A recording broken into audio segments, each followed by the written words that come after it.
Ali will not go better Europe. Yana go boy away. Yana go to get the detail. Yan neru no ene gwa we say una gongo una for agogo na gbe una sagodu. Call my brother. At your way must a goat. Or a goat. My brother, you are a goat. So at your age with 5 children, so when you name 5 good children, 2 wives. We even go boy. We even go if you don't know or bafaya. Ya here go a one at this. Wa deity and you go go. It will. That's my mission for you now. You understand? Wa deity and you go. You know. They call it a chief. What are you do? I share video now. Share this video for me. Share.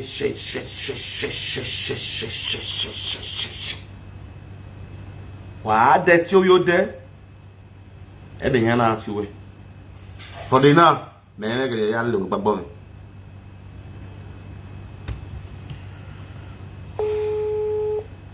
This chief, I want sober of Benin Kingdom. What talk best, Adamosa? Damosa, why is it? Domo. My to Sadoba Chenica. Real video, but what talk best? You know, you are here when I hear a matter no, you're getting up or the bed hard dinner. No, you be carrier or Mona is no spin. No, few no gear, you are your. So when you keep going kamatani, what's a natty because if it's a mention the sing and I okay, even where we see a web with you, we no one or have analysis, you know, we are get big material and now okay, we know why I roy our tear. You understand? So the major might like enough a kaya, I live to be so most of 4 hours live to sing at Kaya. So the thing of the escape me. So Tanabana. You know, don't see one bit more about going to Bana. Okay, they didn't go, and now yes, but you are given permission when it's you. The man no address the issue. You know, okay. Or you like now, because Matilda didn't work and all my way from the banner working while like and you need to see when the man no good address the issue because you are ready life right now. What's it? Domosa. Where butter? What to say? Mammy Berry Nana, only water. Where I go no that is number 1. Oh honey, oh he met in a yard or you want a yard blocking in honey. You want a yard blocking or one of your blocking. Any one of your Bible. Because any no ma, okay, I get the moon, okay, I get the moon, any ma. We have been very or 1 hour or mutual support and do we public that way I beg a. Oh, where come on again, make very video. Oh, you will have a boy where a fact was 1 to without the one I have to and they will take what I make. Oh, I will take money. Understand? So we have to before that away. On my come one of you video, like you have to look at Nigerian and I would have to publish it. Only no back. Why the platform where you are promoted a do culture? Why the platform where you are put the interest of it do or why? And in them, while on one come one, we have to look at video, no, we have a page on one of your Bible. Because it's very video, they can't look at where. On one no matter if you summer or do it video, and the women I don't do a video, do the area or what, or my no back, and no back. Walao, if I came out of giving the platform there, what delete it? Walao, on my command of giving video, what delete it? Walao. Any Yakano Asu Manida Dumu, what happened where on Matthew Begira and what do I block and what do I analyze it? Only no by Walao, I couldn't remember that is the truth. I'm going to Domo sa. no remember walao. Koma ano ya te yo pa mawa. Wale ga mu picture. Ogo no nya to. Wale ga mu je platform wa yi nema. Kiri no ma adu bie. Wa ti afu mu te. A bege. Yes. Ewa wa mi nema, awati nema wo ba platform wa. Wa mu picture ma yo. Awo, awale yi. Emi no ba. Amani mali de do ye gbe yo. Wala wo wala one of even picture on the platform one where I delete wala wo what I say what's that e na ni no hani o go ba o hani ki ba so yo ba no afa so ma e ma ke ma no ya blog owe oba ya o no go yi de ni opa ya ba kakabo o je yara e no ya do fioni we na go do exactly. That is what I say. Walao, on my coma, no year, even none of the war, walao, what brigade down. Walao, Domosa. What I say. Domosa, what talk about Domosa. Yes, you know what or what man. That is chief. I want to about of the Nikidom. You know, soon when we're I don't win a moment you go I say cool. I will not cook a doby. You understand? Even the man at the same word they can be taxes, the matter I ask you, they said I had to say now. The same thing I be saying. The same thing I like have the palace event now. You understand? Normally, they ask me about Sarah father. You understand? About a family Sarah. I know it.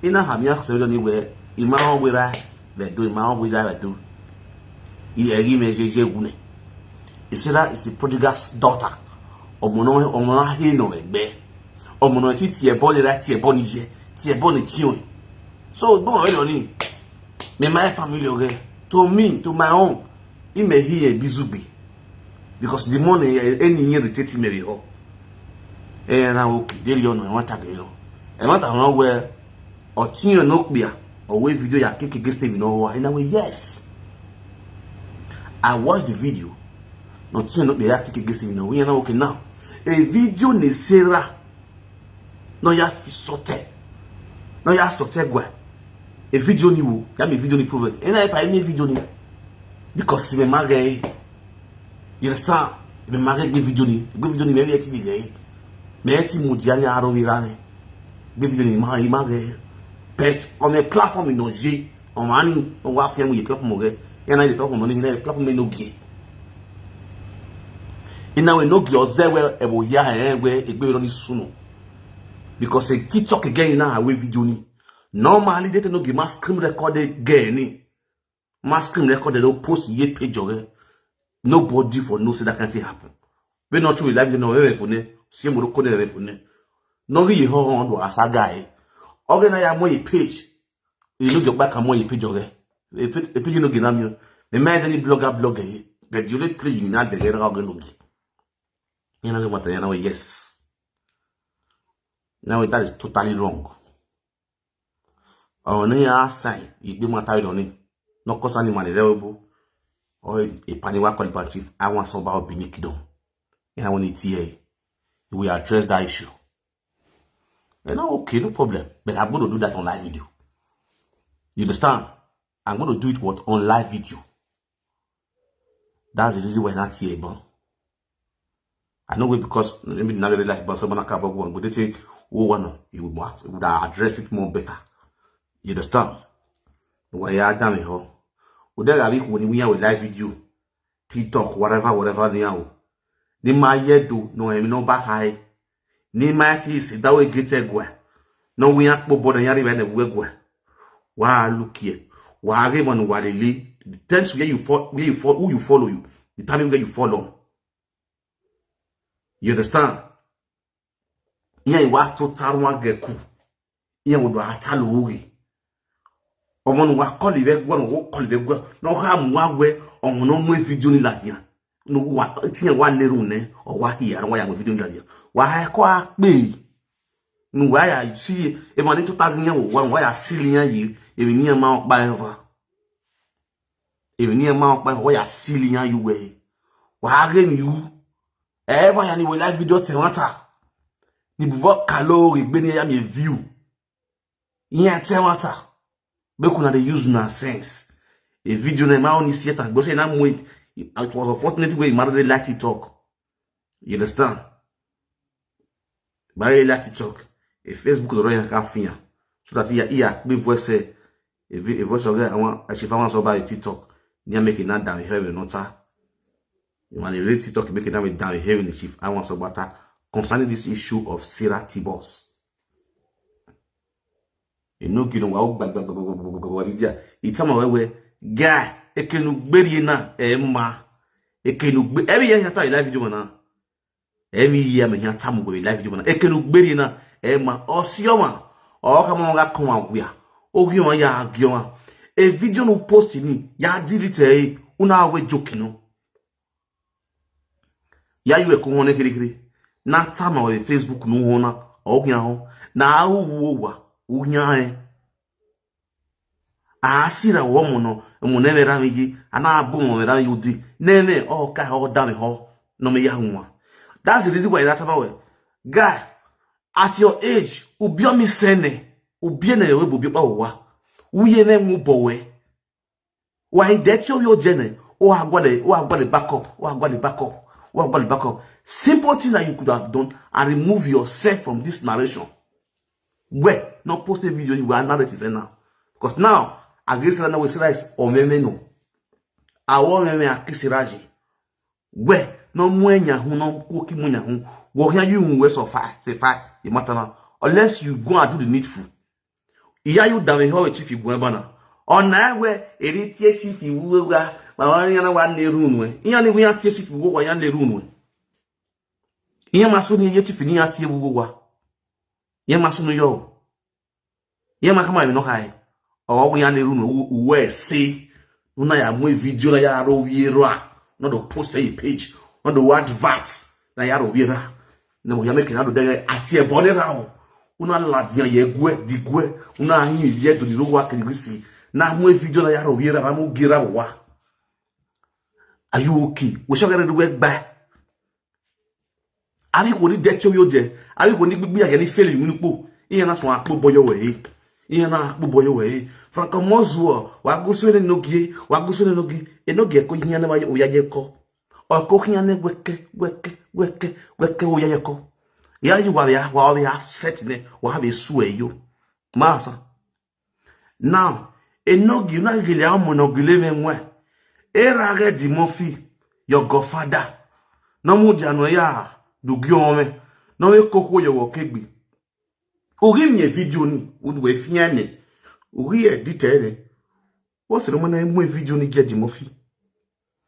Let Edimofi do the needful. Edimofi in Nigeria, let him do the needful as it is.